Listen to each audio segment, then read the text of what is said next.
Okay, so we're recording.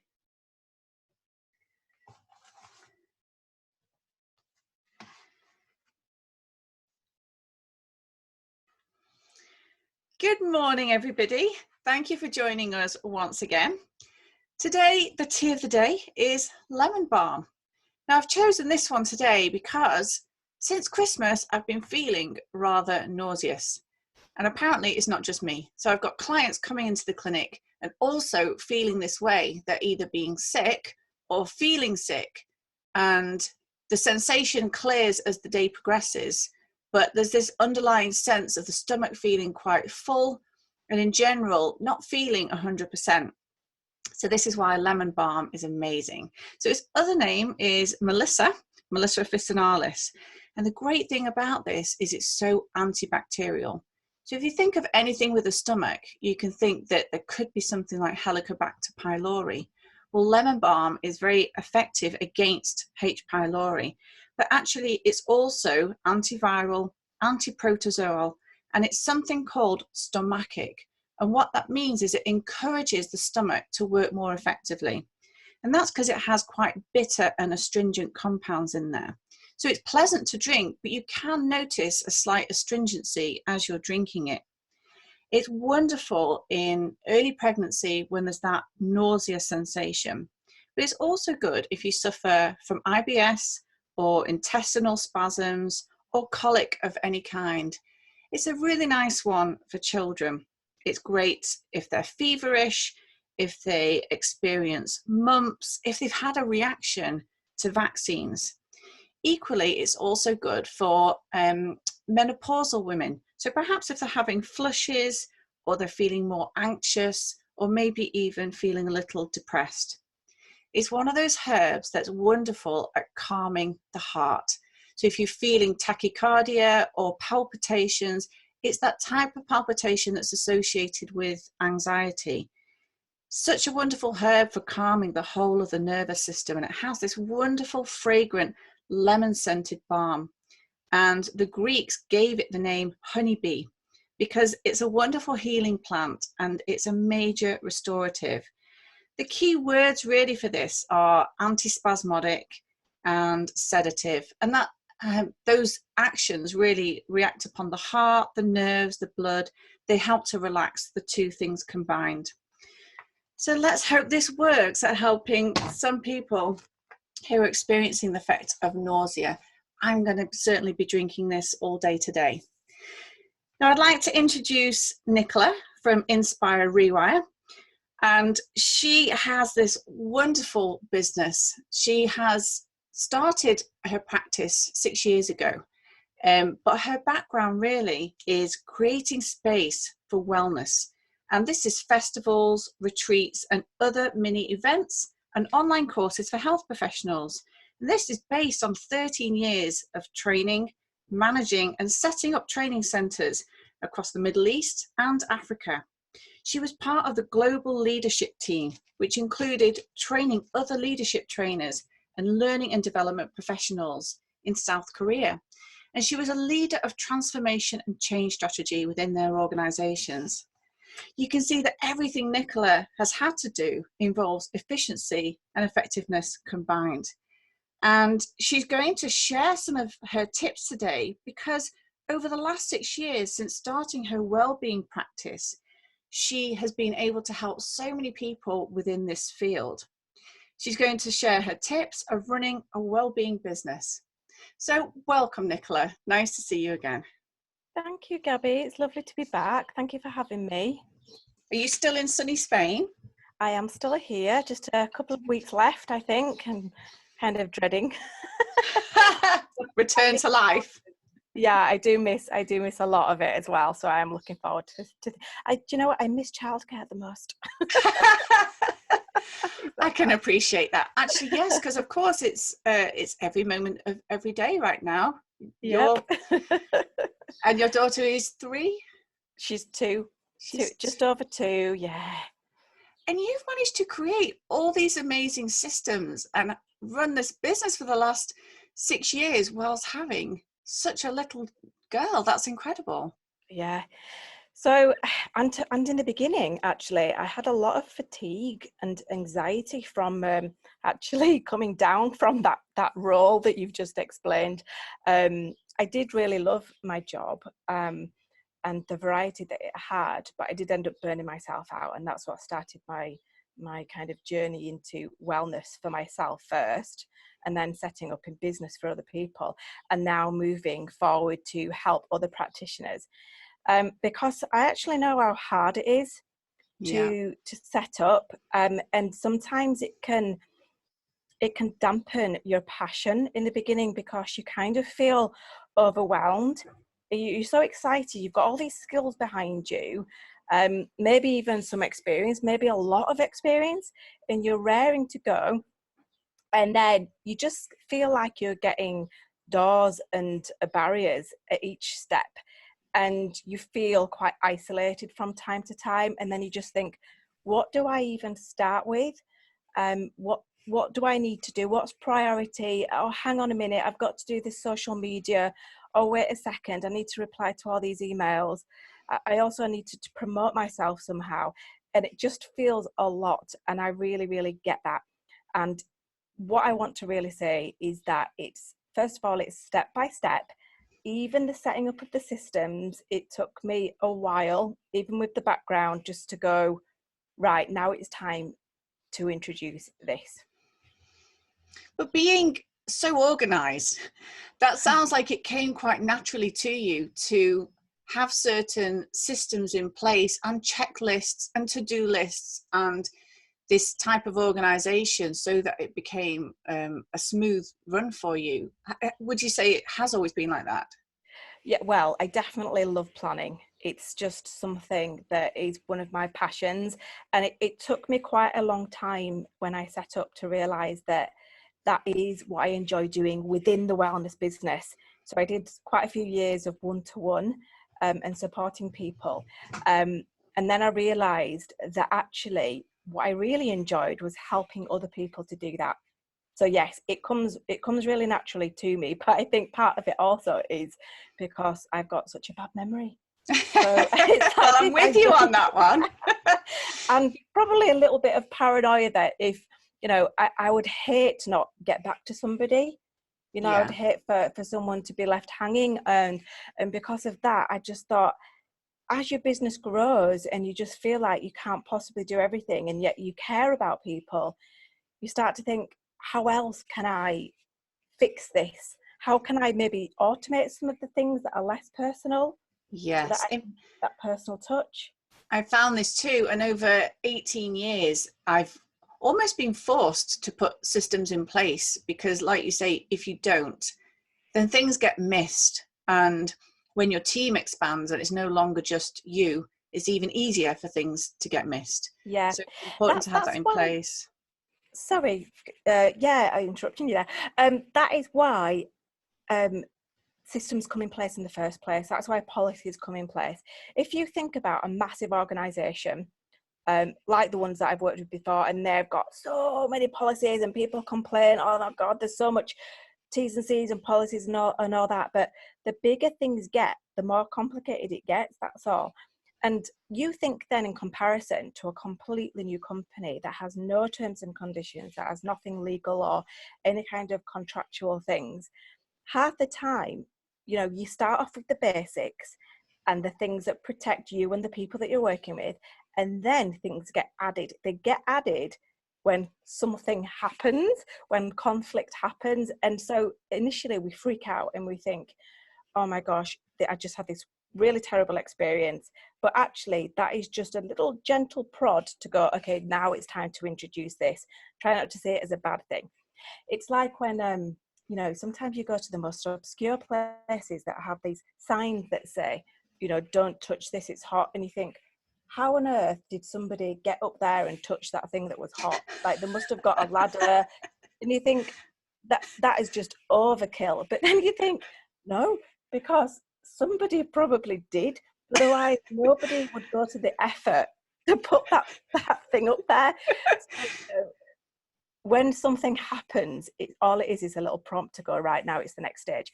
So whenever you get a little bit stressed, whenever you start to feel overwhelmed or out of balance, all it is a pause to go, okay, this is just not right. This is not working. How can I do it better, more effective, Absolutely. more efficiently? Absolutely. So I'd like to share my first tip from today, because I don't know if you've ever been in that position where you think, have I already said that to this client?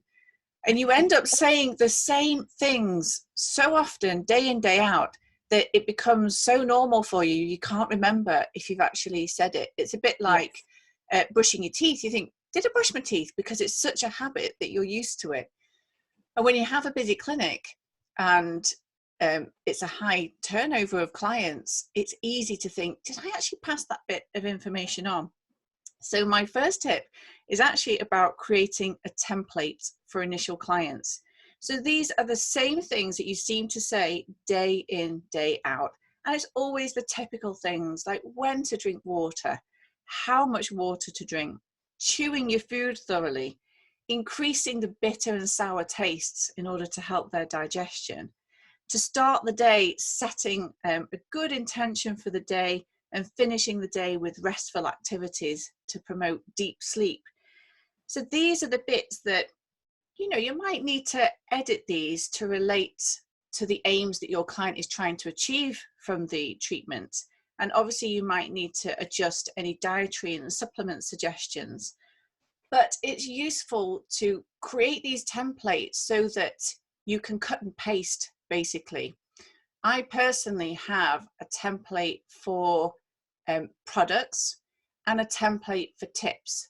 And then I have a template where I've already combined some of these things for the ones that I generally say quite a lot of. And then from that, I will cut and paste and save it for each client. And it has massively reduced the effort that it takes me during a consultation. Because when you're starting off as a nutritionist, you can find that you end up writing these client reports after the client has left, and you are not being paid for that additional 30 to 60 minutes post appointment. So the more that you can become refined and skilled in gathering your advice and quickly inputting that into a document that you can either print off for the client or email that to them, the more time efficient it is and more cost effective it is for your business. Gabby, I can vouch for that, because as a client of yours, I remember when you did that, and as a person who is like all about efficiency, effectiveness for everybody involved, I was like, I like that, because you did it really fast. You knew what you were doing with it. You'd obviously, you were really organized. You tailored it to me, and you printed it off right there and then. And I've still got the advice that you've got from when you gave me some stuff for the gluten, and that's something that I can always refer to. So I think that's great. And I think it depends on like which type of person you are, because some people might enjoy doing a little videos, for example. When it comes to the mind stuff with me, sometimes it's quite hard to get across what I want to say.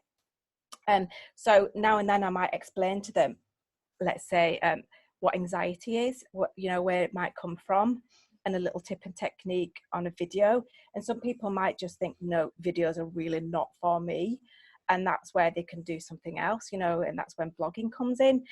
And I just think, this podcast is going to be filled with some amazing like tips like this. And for those listeners, I would say, pause, listen to the whole thing, and pause at bits and then go, right, yes, this is the bit that kind of I really feel quite ready for right now, and I'm going to start it. Other people might think, I'm going to go with the hardest thing first. They call it eat the frog, and then I'm going to do, it's like when you've got a to-do list and you've got the one thing at the bottom of the list that you're dreading doing, it zaps all your energy because it's niggling at your mind. Yes. But if you wake up and you go, right, I'm going to get this one done, you feel like free for the rest of the day and you feel really productive. So, it's about getting to know yourself, isn't it? And going, right, okay, I'm going to start off with loads of little jobs that are really easy, or I'm going to tackle the big one. And sometimes it depends on mood. But and it depends on personality. I am definitely absolutely one of those people, and I actually hadn't realised it till you just said, but I will do everything other than the thing that I really need to do. And without fail, by the time I get round to doing that one big thing, it's 2 p.m. and I have to leave the house at 10 to 3 to get the children. But I definitely find, because I'm pressured and I have to do it in those 50 minutes, I am far more productive in that time. And I do that one thing that I've been dreading in super quick time. So it is just knowing yourself. It is. Yeah. And it's, once you do it, you know, it's like you say, you either leave it till the last minute and you know that you work off pressure. If you're that type of person, then forget it for the rest of the day. You know, don't worry about it, because you know you're going to do it anyway. Yeah. You know, and if you're the other type of person, then getting it out of the way, if that makes you feel better, then do it like that. So as a procrastinator, that one task, if I started that early in the morning, that task would then take me all day. Wow, it's interesting, isn't it? Yeah, but under Yeah. pressure, if you said, I need this in the next 20 minutes, it will be done and dusted. So there's something about time scales that Yes. my personality works well with. Yes, and knowing how to set up your meetings, what time to have meetings with people. This is something someone told me years ago. If you are let's say if you're like a sluggish person in the morning, but you want to get going and you need to be productive that day, you could set up a meeting, and you might be thinking, oh, I really can't be bothered. But by getting up and changing your energy for that meeting can set you off really well. However, if you're the type where actually that might make you feel a bit sicky and it's just going to like really interfere with your day and it's going to make you feel really rubbish, then do it later. But if you're then thinking about it all day, it's not going to be productive either. So you've got to get to know yourself and just monitor it. So just that awareness that you've got now doesn't mean you need to access anything or change anything. Just notice it and start thinking, that's interesting. Yes. How I did that today. And then you start playing around with how you do things, because at the end of the day, it's our business, isn't it? It's your business, it's my business. You can do what you want, you can change it, you can make it flow in a different way to suit you. And that's one of the beautiful things about running your own business. I love that permission, almost. You saying those words, it almost gives you permission that it's okay, it's your business, it's your flow, and it is about finding your magic time or your golden time, your most productive window. It's the guilt thing, you see, isn't it? And we talk about this from time to time in some of our podcasts, but it's the guilt thing, but it's also the experience. If we've been in the system for a long time, whether that's school or work or studying, we're used to a certain flow. And when we're not doing that, when we're breaking out of the norm, then we feel like we should be doing something, or at this time we should be doing this. Why am I chilling out on the sofa for an hour when it's 3 o'clock or when it's 10 a.m.? But it's what works for you. And sometimes that alone can take a little bit of breakthrough before you start changing things within your business. Absolutely. I'm going to move to tip number 2. And I have already mentioned it, but it's creating a product template. Now, these can be typical products that you'd recommend. The way I do it is to write the product name, I write the dosage, but then I write a brief explanation or a summary of how that product works. And I find that this is important because people will come to me with bags full of supplements and they'll say, oh, somebody told me to take this, but I don't really know why I'm on it. And it's useful for the client to have a reference chart. So when you print out, they've got that and they can pin it to where they need to see it. Or if you've emailed it to them, they can keep referring back to it so that they know what they're taking and why. Because it's a bit like the placebo effect. If you're telling them that something could help with something, it does start to help that something. And we know that these products work, but placebo is huge as well. But this also cuts down on the email questions. So you're saying whether it's with food, whether it's away from food, and how long it should be taken for, because nothing should be taken indefinitely. And also, I find that if you don't say how long something should be taken for, they'll take just one pot. And with some supplements, one pot of something is nowhere near going to cut it. It needs to be for a lot longer, especially if we're trying to make endocrine changes. When I'm helping the digestive system, I would generally say that takes about 6 weeks. When I'm making endocrine adjustments, I would generally say that takes about 12 weeks for that new information to be taken on board and to really start to create some lasting change within the hormones. I love that. As somebody that, like I say, I had the adrenal fatigue, and there was various different things that I needed to add in. You know, when you're tired as well, it's hard to retain that kind of information, and it's not our area of expertise. Like, well, a lot of people listening might be, but certainly for customers, as me in this case, it's hard to remember everything, and it's such important information that really resonates. I'd love that. I would love that. Yeah. That's a good point, because I think during that consultation, they talk about so much and you give so much advice that what you were saying about the little video tips that you can send to people afterwards, I think when people are relaxed and not stressed about the appointment and sitting in their own environment, they're far more likely to absorb these little tips that you're taking on board, and also to read through what you've said, because they're just not going to retain it. These are poorly people at the end of the day by the time they're coming into clinic. And using it then, you know, little snippets of that as little teasers on your social media as well. Yes. Like that few seconds there that you said there is so valuable for people to hear alone. Is just such a good thing for people to know about. Also, another one, I was saying it cuts out on the email questions. Yes. This is something that I've really had to work with over the last 2 years. And I've now created a sheet called Email Guidelines. And I personally provide a folder during everybody's appointment.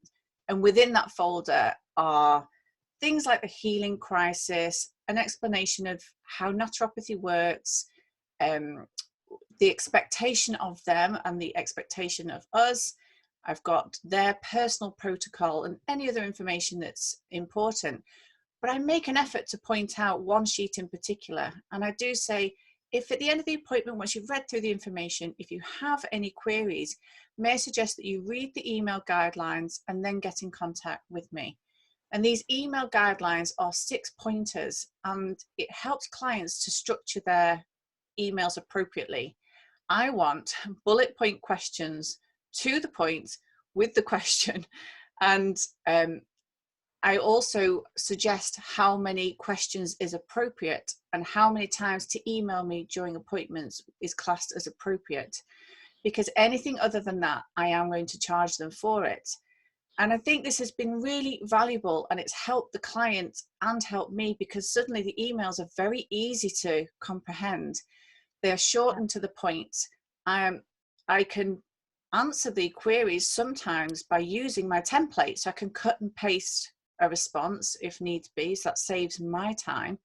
And also it stops the client from waffling.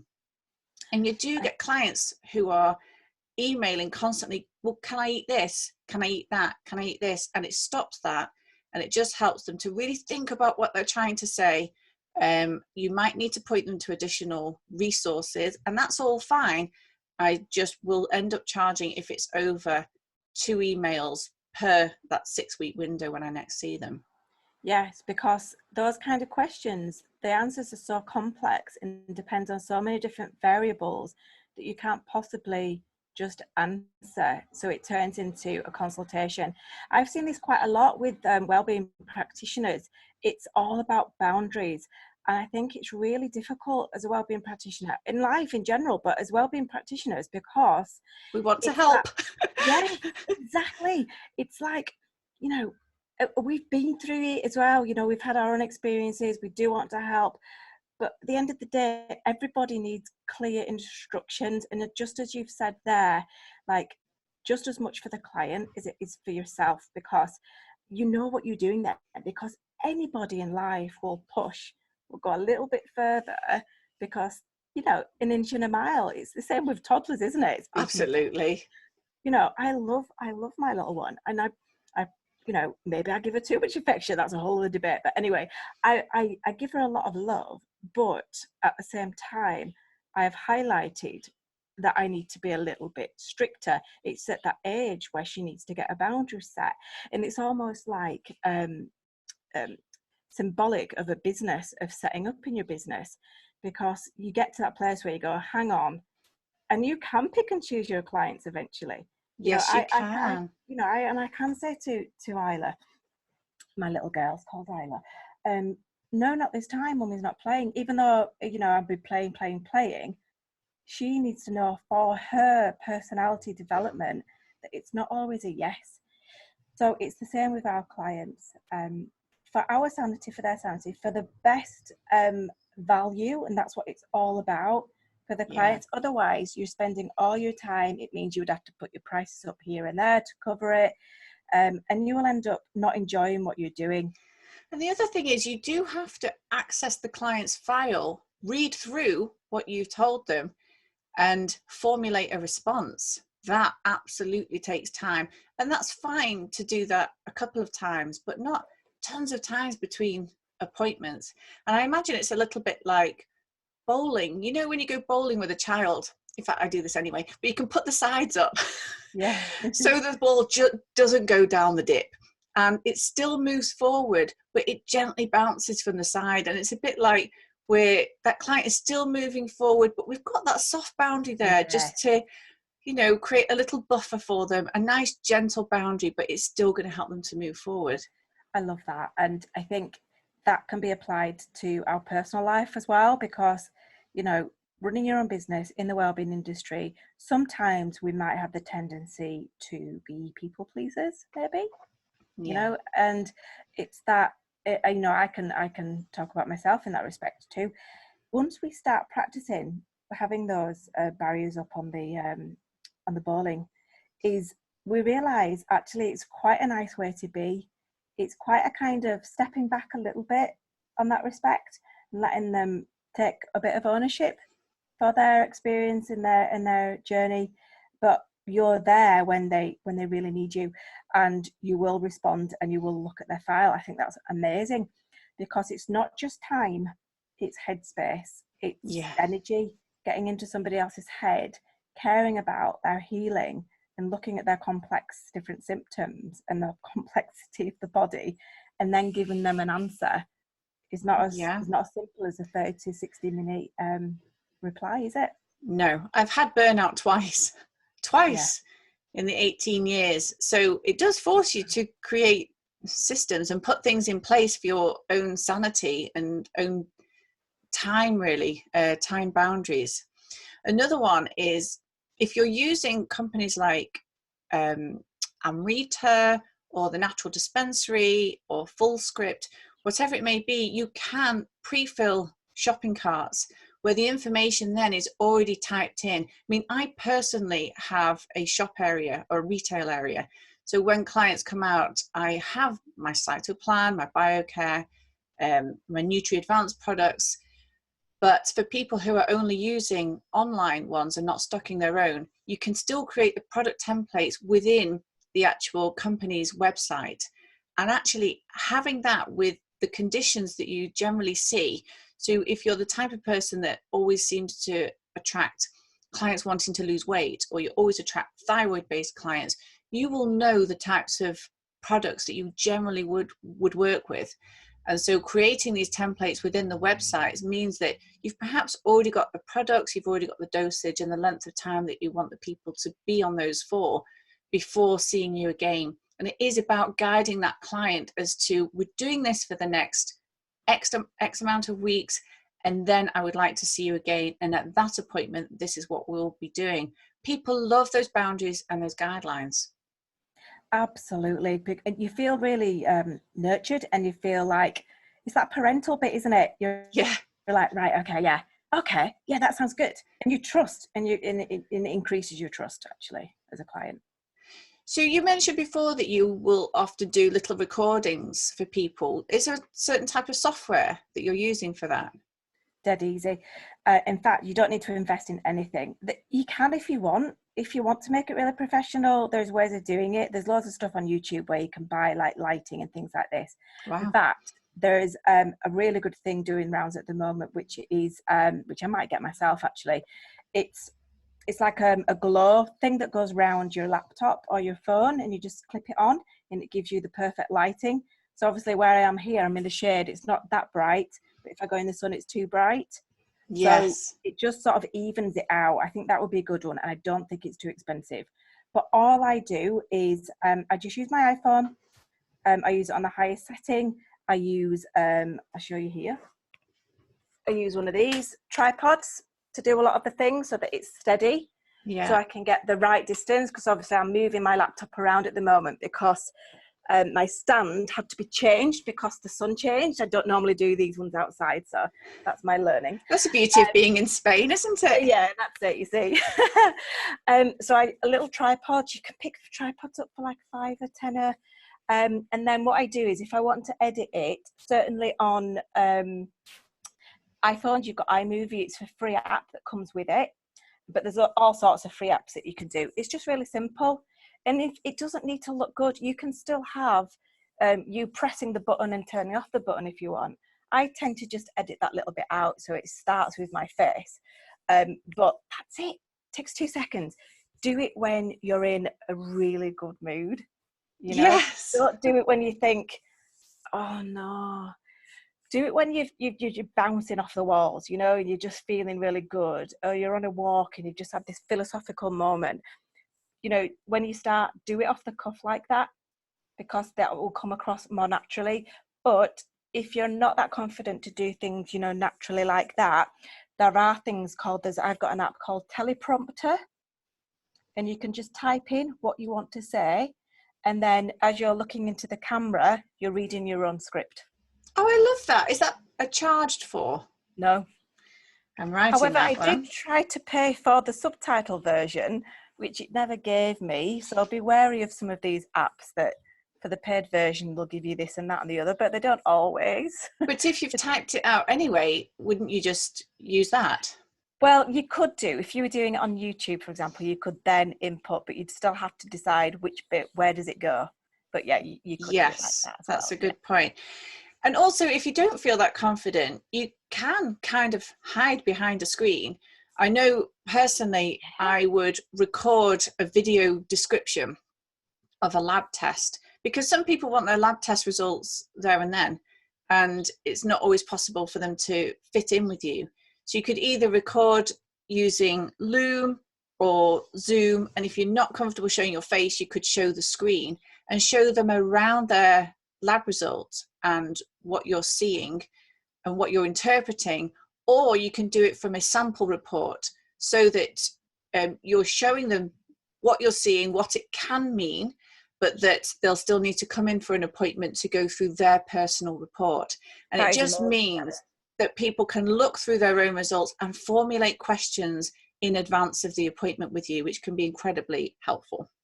As a client, that would be a unique selling point for me. If I knew that that was part of it, you know, I would even use that as a marketing tool, you know, and have like a little short version of that, 10 seconds on your social media, and just go, this is what you will get. Because that would be, for me, I would go, wow. Because like I say, when you're tired, when you're poorly, and you're on the other side and you're reading your report and you're like, oh, it's interesting, but it's hard to digest. Sometimes you just need that hand holding. I'm actually writing this tip down. Yeah. I think that's a really good idea, because from a client's point of view, they've no idea what to expect during an appointment. If you can send little clips almost, or have this on your social media of the types of things that they can expect, they already go in with that knowing, and they feel that like they know you because they know your voice, they might know your face, and they feel more comfortable. So you're far more likely to extract the most out of that client during the consultation. What other systems do you generally use then if you're doing documents, if you're saving things, if you're sharing things with people? Okay, so what I found so far, the one that I love the best, because I'm hooked up to it in so many different ways anyway, but and they're a massive company, but I love the Google Docs, Google Drive. I love saving all my folders in there, because you can easily save, share folders, share things with other people. You can work on documents simultaneously with other people as well. Can you with Dropbox? You see, I'm not a lot of people are into Dropbox, but I don't know why I'm not a big fan. I think I just find it a little bit confusing. It's just not as intuitive, and I lose my place. You can share things. But you I can't think work you on it can. at the same time, can you? Because it seems to save different versions of things. I think, yeah. I mean, I'm struggling to get my head around it, but I usually use it for photos that other people have done for me. So professional photos or professional videos that I've had done, they will link me to their Dropbox, and I will copy and paste them down to my computer. That's what I use it for. That's the only reason I've got an account. I'm the same. That's how I do it as well. The rest of the time I'm with you. I love Google Docs, but I did need someone to show me how to create folders and save things appropriately, because to me that wasn't that intuitive. I'd have all these documents everywhere and didn't realize how you can structure Ah, your whole see, that's what I drive. love. I Oh yeah, love, it's so I love organized. doing Well, that. my drive is very organized now. Well, I'd be happy to do a little screen video of how to do that, do a little introduction if people want, just a little run around. To be honest, Google will have all of that stuff. But if you're anything like me, sometimes it's just a little bit annoying to go and find that particular video. I agree. I like things all in the right place. And also, because you're in the field as well, it's helpful to know what types of folders that you might Yeah. have, for example. I think that's a great idea. And thank you for the offer. We will Well, certainly do that. back from my train the trainer days when I used to.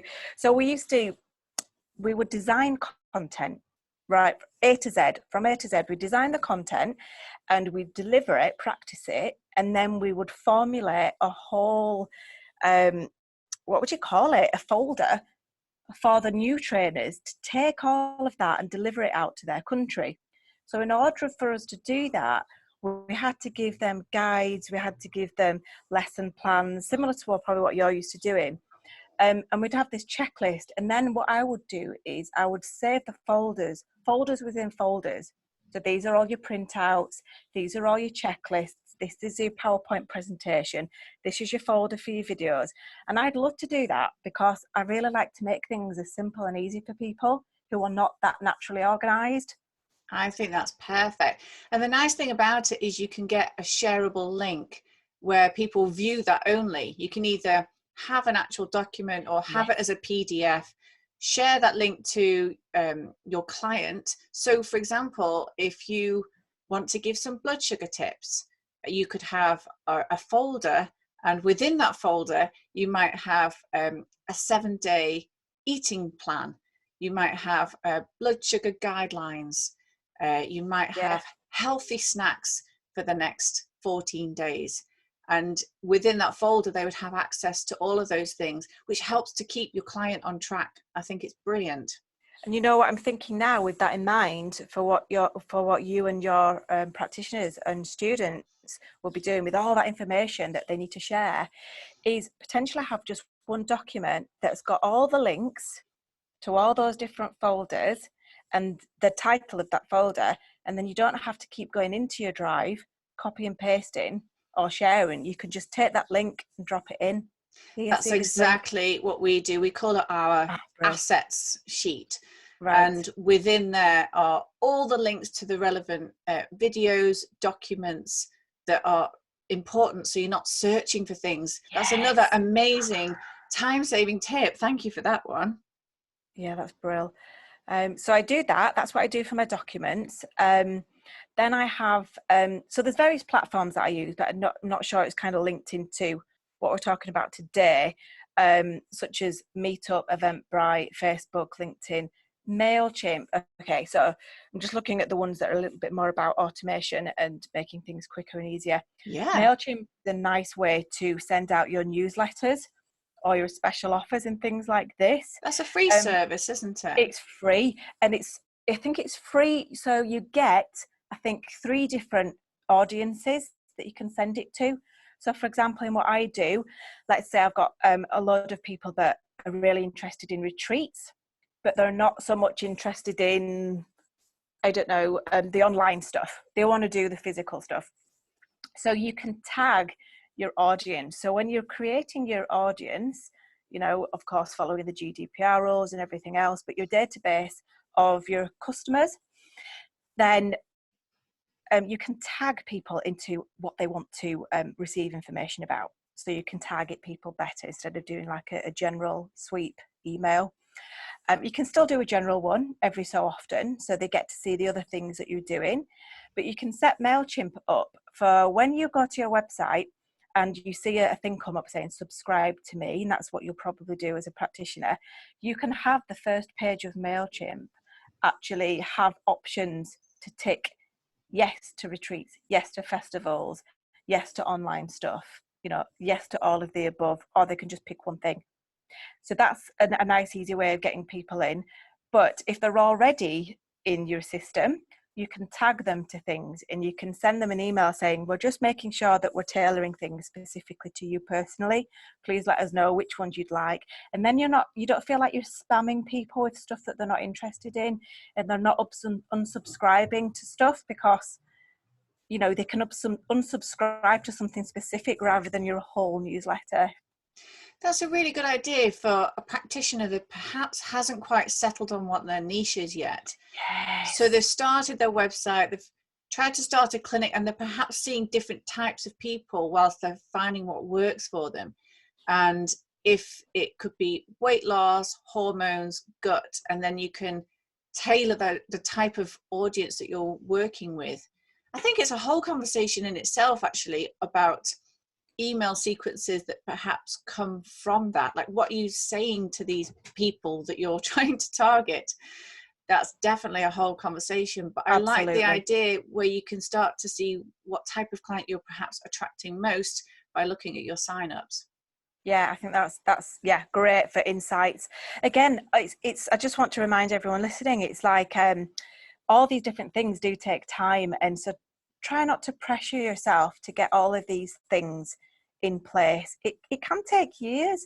You know, just have a look at what is your priority, what do you think is taking up the most of your time, you know, analyze how you're spending your time, spend a little bit of time just looking, just watching, observing, and then at some point kind of analyze that and start making some decisions. I didn't start getting into virtual assistants until pretty recently. My booking system came in after Isla was born, so that was like 2 years ago. It was the only thing that I could do for my head when I was on maternity. So for those of you that have, you know, you are running your own business and you're either pregnant or you've got a little one, you know, certainly we both really resonate with this, and Gabby and I. But it's weird because you want to get, this is probably a whole other subject as well, but you kind of want to get yourself right back into it, and at the same time anything can happen that can exhaust you or knock you off. And so take your time with getting back. I won't go any further on that because that's a whole other subject. But what I did was, for my own headspace, to keep in with work a little bit and feel like I was being productive but nothing too challenging, was I spent about 2 or 3 months researching booking systems. Did you? Yeah, I know, it's weird what you get obsessed with, isn't it, during that time. The other thing I got obsessed with was prams. So you just carried Isla around on your front. Yeah, but no, that was for the last 2 months before she was born. I had pram obsession. Still got it now, really, to be honest. So it's like the guys with cars. I mean, it's probably really sexist comments, but you know, it is what it is. So anyway, I spent all this time looking at booking systems because I'd already highlighted before I got too pregnant that this was the thing that was causing me the most time and a little bit of distress, really, because I was running yoga classes and I didn't know who was going to turn up. Did you have like a paper diary then? Yeah, and people would just say, text me on the night, oh, I can't make it tonight. And yeah, I try to keep a free-flowing vibe with all that I do because I like choice. I like freedom of choice, and I like to give people that too. But you can do that with your systems. It's like you will have a cancellation system. And I thought, I need a cancellation system, a booking system that gives them a little bit of flexibility, but also respects myself. So it's that boundaries again, it's that self-esteem thing again, it's that working with your people pleasing, but also you're running a business. So I chose the system Acuity, but I've heard that the Mind Body app is also really good. Mind Body is quite a bit more expensive for what I needed, and it depends what you need. Everybody's different. I was running classes. If you're doing one-to-one, you can go for a much simpler system. You might not even need an app. You might do it through Google. Again, they do their calendars. You can Oh, they hook up do, don't they? Yeah, of course. yeah, they hook it up to iCal, which is your iPhone calendar if you've got one. So just sort of try to understand what it is that you need. Is it group? Is it classes? Is it big events? Is it small events? And then there's all those comparative websites that look at things like Mind Body app. I looked at Avana as well, I think. And what I did was I looked through all the things that I need. Security was a big thing for me, as I'm sure it will be a big thing for all the listeners as well. You know, and booking people into groups for me. So if you don't need those things, just look down through all, you know, when it ticks a box, it covers this one doesn't cover this, but this one covers this. And just take your time to look which one you need, look at the costs, is it worth it? You know, that kind of thing. And ask others on social media. Always great to get other people's reviews. Yeah, I mean, I managed. They'll all give you free trials as well. So yes, dabble that's with true. that. I managed for years and years with a paper diary, and we had 4 or 5 practitioners at the time, and we still just had a paper diary, and it was all we really needed. But I found that the difficulty came when I was wondering what supplements or advice that I'd given that particular person without having to drag out their file and start searching through it, especially if that person was coming 5 years down the line. And I think having a proper system in place there where everything is recorded is imperative in this day and age. I mean, this is going back 18 years. And like you, I do use Acuity with my IBS clients. I have an online IBS program. I also use Calendly in natural practices where I want clients to phone to speak directly to me so I can talk them through whether I feel the program's going to be suitable for them. But in my day-to-day practice, in natural practices, I actually use Premier software, or PremSpa it's called. It's okay as a system. I think there's probably better ones out there. Like you said, there's Mind Body, there's also eClinic, and there's also Practice Better. And I think it's about trying to find what works for you with types of products and services that you have, and also the amount of people that you perhaps are working under one roof or working remotely. And I think that all of them, if you're looking for something perfect, it's not going to happen, because everything that I've used so far, whether it's a social media platform or whether it's an organizational tool, you know, sometimes I'm like, I just want to design one myself. You know, maybe I will one day, but but it feels like there's always going to be a glitch.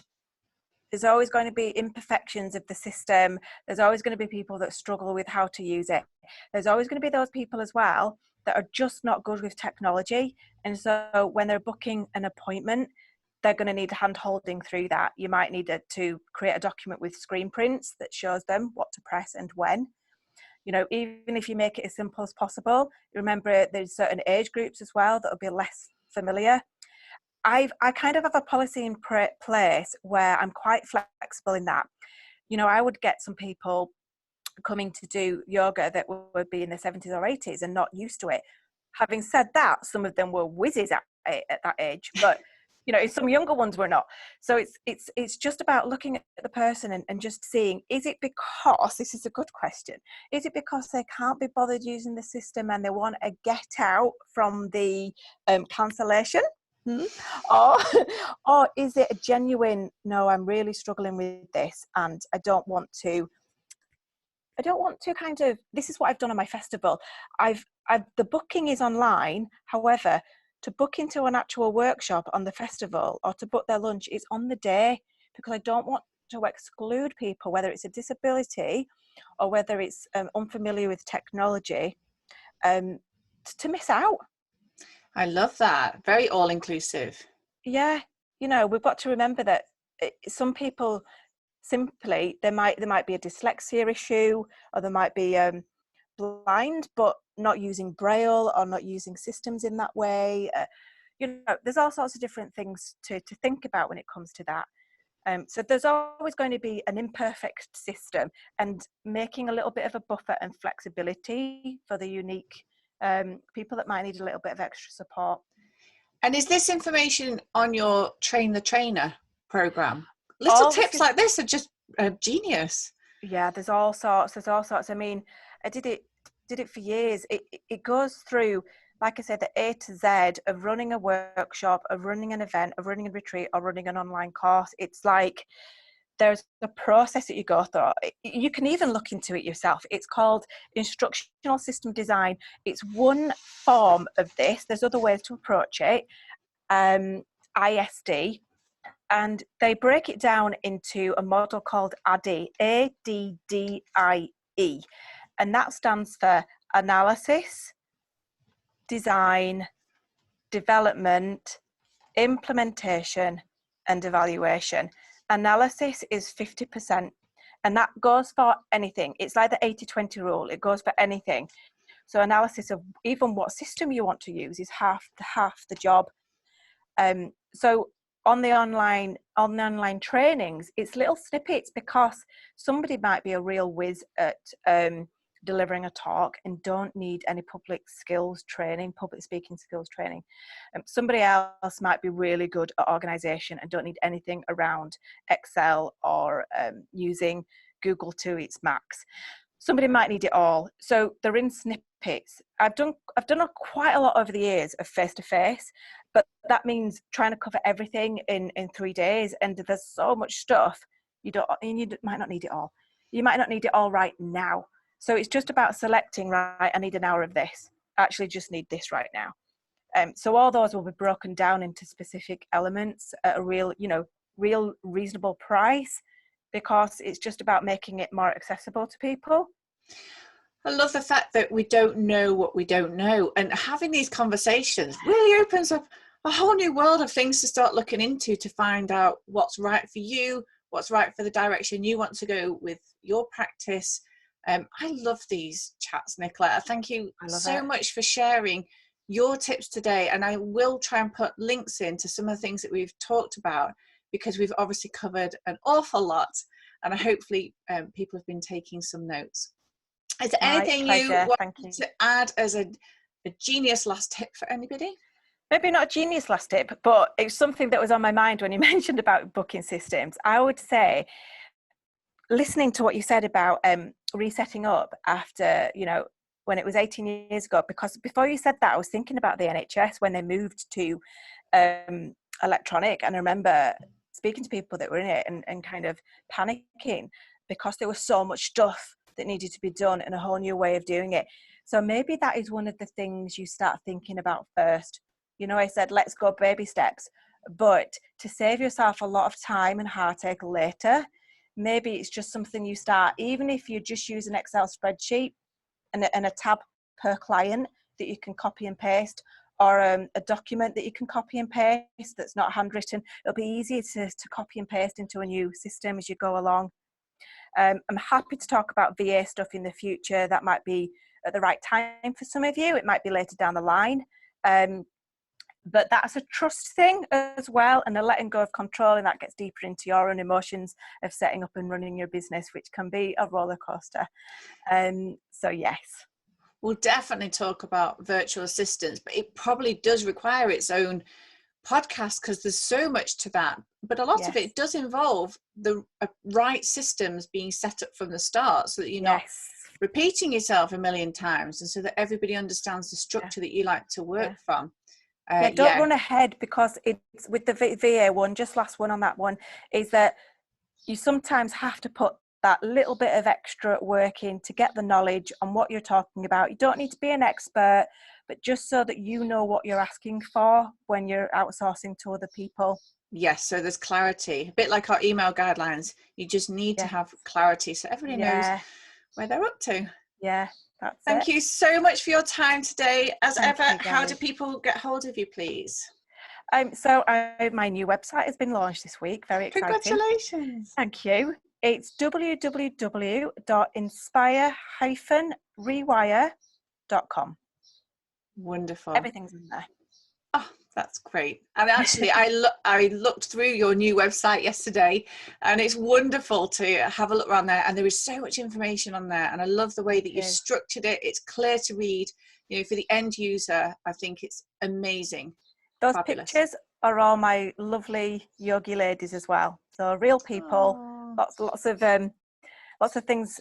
You can see me. You can get my vibe about me. I'm on Facebook as well. It's still under my old one, which is Inspire and Rewire, because the hyphen rewire's been nabbed. I was a bit late on that one. So it's always going to be Inspire and Rewire on the Facebook one. But yeah, you can see all sorts of videos from me, advice and tips. And I've got my group, which is the Wellbeing Support Group. But you know, if you want to join that, just message me, because it'll be too long to write it all down. And hopefully I'll put it in the links. I'll put it in the links. Yeah, lovely. Thanks so much, for Gabby. your time today, Nicola. All the best. Bye now. See you. Bye. Thank you. Well, wasn't that great, everybody? Nicola is absolutely fantastic. I love the tips that she has. So that's it from Bridging the Gap today, and we'll see you next time. Bye.